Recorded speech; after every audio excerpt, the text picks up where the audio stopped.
नमस्कार। हम लोग ज्ञानेश्वरी और गीता देख रहे हैं। आज तीसरा अध्याय का 7वां श्लोक, यस्त्विंद्रियाणि मनसा नियम्यारभते अर्जुन कर्मेंद्रिय ही कर्मयोगम असक्तः न विशिष्यते। इसका मतलब है कि हे अर्जुन, आप मन का नियमन करते हुए आसक्त न होते हुए अपने कर्म से कर्म का ही यानी कर्म का ही पूजे जैसा उपयोग करके आप योग को आरंभ कर सकते हैं, योग का। ठीक है। और फिर जब हम योगी यानी इसका मतलब है कि युजो इंजति योगा विभक्त नसावे तरीस भक्त मनावे, यानी कि हम लोग भगवान से एक रूप हो जाते हैं, उस स्थिति को योगी कहते हैं। और जब हम लोग भगवान से एक रूप हो जाते हैं उसको भक्ति भी कहते हैं। ठीक है। तो अगर हम भगवान से एक रूप हो गए तो जो काम होता है उसको भगवान का ही काम कहते हो और वो विशेष काम हो जाता है फिर। ठीक है। तो अभी ज्ञानेश्वर महाराज कह रहे हैं, जो अंतरी दृढ़ परमात्मा रूपी गुरु बाह्यतरी रूढ़ लौकिक जैसा, कि वो बाकी सब लोगों के समान या बाकी सब प्राणियों के समान अपना काम करते हुए हर रोज़ की ज़िंदगी जीता हुए वो दिखता है, लेकिन अंतर से वो भगवान से एक रूप रहता है। और इसलिए उसका हर काम हर कार्य, उसका हाथ का हिलाना, बात करना, पानी पीना, ये भी भगवान की पूजा हो जाती है। ठीक है। बाद में तो इंद्रिया आज्ञा न करी विषयांसे भय न धरी प्राप्त कर्म न अभेरी उचित जय जय, कि वो अपने आँखों को कहता नहीं कि आंखें देखिए, कानों को कहता नहीं कि कान सुनिए, वो अपने आप होते ही रहता है। और वो भगवान से एक रूप होकर जब होता है तो वो कानों से सुनना, मुख से बात करना, नाक से सांस लेना, ये भी भगवान की पूजा हो जाती है। कितना सुंदर बताया ज्ञानेश्वर महाराज ने, सुनिए आप। तो कर्मेंद्रिय कर्मे राहटाता तरी न नियमी परी तेथीचनी उर्वी झाकोळे ना, कि ये कर्म वो कह रहा है और वो अपने इंद्रियों को, हाथों को रोक नहीं रहा है उसके हाथों से, क्योंकि भगवान का ही कार्य होता है। पैर बराबर चलते हैं और जैसे मंदिर में भगवान की प्रदक्षिणा लेते हैं हम लोग, वैसे उसके पैर चलते हैं तो ऐसे लगता है कि वो भगवान का ही काम कर रहा है। ठीक है। अभी अगला वाला, कामना मात्रे न घेपे मोहमय न लिंपे जैसे जड़ी जड़े न शिंपे पद्मपत्र। आपने ये तो कई सारे प्रवचनों में सुना होगा कि जैसा जो कमल का जो पत्ता रहता है उसके ऊपर वैक्स कोटिंग रहता है, यानी कि उसके ऊपर कितना भी पानी गिरा तभी भी वो गीला नहीं होता है। वैसा ही ये आदमी जो है वो दिखता तो है आदमी जैसे, लेकिन उसका आत्मा भगवान से एक रूप हो गया रहता है। इसलिए उसका काम जो रहता है वो निर्लिप्त हो जाता है। उसको सुख दुख नहीं बांटते हैं, न आशा निराशा नहीं जड़ती है, कुछ भी नहीं। वो भगवान से एक रूप रहता है।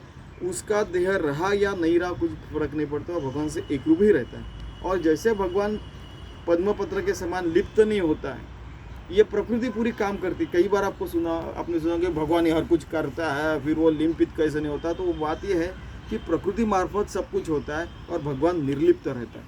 ठीक है। तैसा संसर्ग माझी असे सकान सारिका दिसे जैसे तोय संगे आभासे भानुबिंब, कि वो सब लोगों में रहता है, लेकिन जैसे बादल बारिश पृथ्वी पे गिराते हैं, लेकिन वो बादलों से सूरज ढक जाता है, फिर भी वो सूरज को छू नहीं पाते हैं, वैसे इसके काम होते रहते सर्वसामान्य लोगों के जैसे, लेकिन वो उसको निर्लिप्त होते नहीं, क्योंकि वो भानुबिंब जैसे, यानी भानु का प्रतिबिंब जैसे भानु रहता है वैसे दिखता है। उसका बिंब यहाँ पे काम कर रहा है, भानुबिंब, यानी उसकी जो प्रतिछाया है भगवान की, उसके अनुरूप इस देह से वो काम करते रहता है। लेकिन भानु जो है, सूरज जो है, वो निर्लिप्त रहता है। तैसा सामान्यत्व पाहिजे तरी साधारणची देखीजे एरवी निर्धारिता नेड़ीजे सोय जयाची, कि सामान्य लोगों जैसे वो काम करते रहता है, लेकिन उसका निर्धार रहता है कि मैं भगवान से एक ही रूप रहूँगा।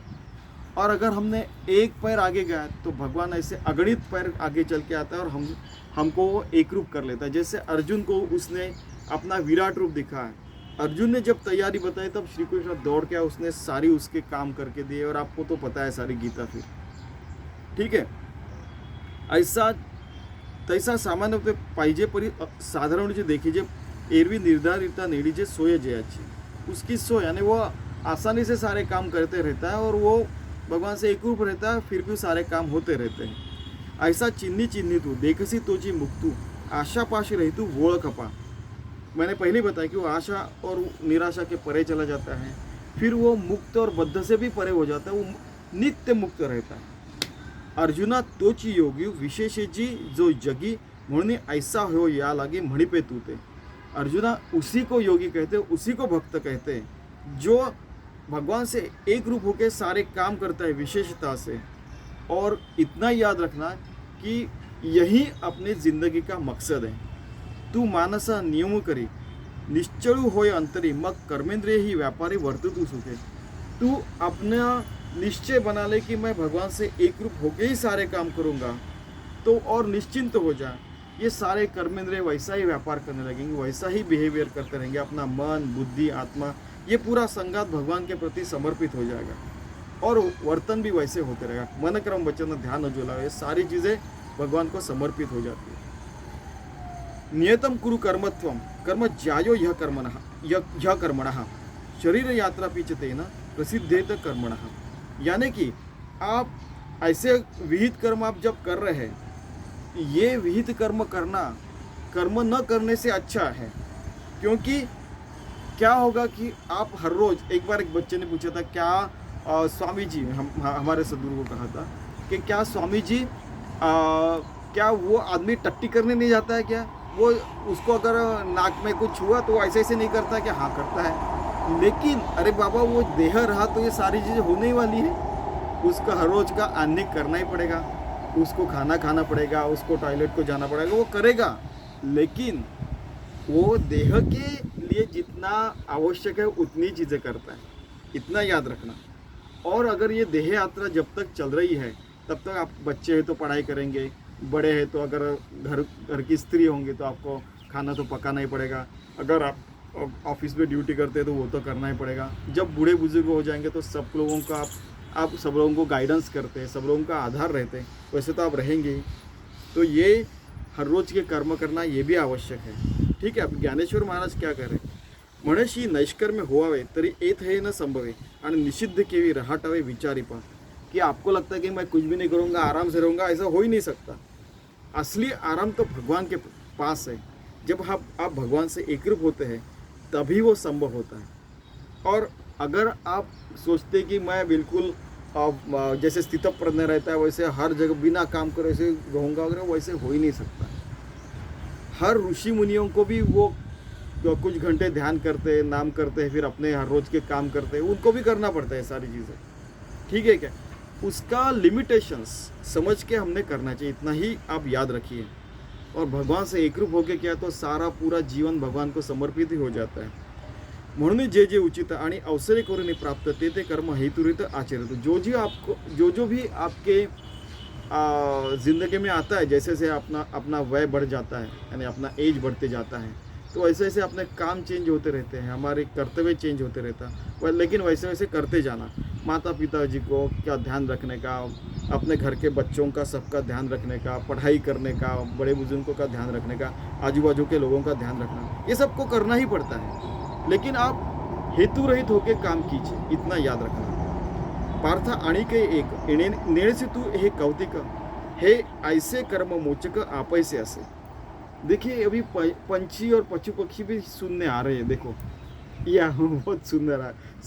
उनको पता नहीं, उनको अच्छा लगता है। लास्ट टाइम वो बकरी का बच्चा आया था, इस बार मैना और ये सारे पंछी आगे आके सुन रहे हैं। देखिए पार्थ आणि के एक नेणसे तू कौतिक जे ऐसे कर्म मोचक आपैसे ऐसे, कि ये जो कर्म रहता है तू अपने आप करते ही रहने का। और फिर क्या होता है कि आवश्यक उतना कर्म करके और सारी चीज़ें करके हम अपना स्वधर्म करते रहे तो हमको मुक्ति, नित्य मुक्ति रहती ही रहती। देखिए अनुक्रमाधार है, जैसे अभी बताया कि छोटा रहा फिर बड़ा हो गया फिर और बड़ा हो गया, अनुक्रम एक के बाद एक ऐसे होते ही रहता है। स्वधर्म जो आचरे तो मोक्ष देने व्यापारी निश्चित पाए, तो उसको पढ़ाई करके भी आप मुक्ति पा सकते हैं। मैंने जैसे लास्ट टाइम बताया था कि खेती बाड़ी करके भी आप मुक्ति मिला सकते हैं, पढ़ाई करके, बायोलॉजी पढ़ के, एग्रीकल्चर साइंस पढ़ के, मैनेजमेंट पढ़ के, बायोलॉजी पढ़ के, फिजिक्स पढ़ के, एस्ट्रोफिजिक्स पढ़ के, हर चीज़ पढ़ के उसका अंतिम ध्येय हम लोग मुक्ति ही रख सकते हैं। क्योंकि आज साइंस ऐसा, कल जाके अलग रहेगा, है कि नहीं? लेकिन उसका जिस समय जैसा है वैसा अगर हम काम करेंगे, जिस काल में जैसा है, तो हमें मुक्ति मिलनी ही मिलनी है।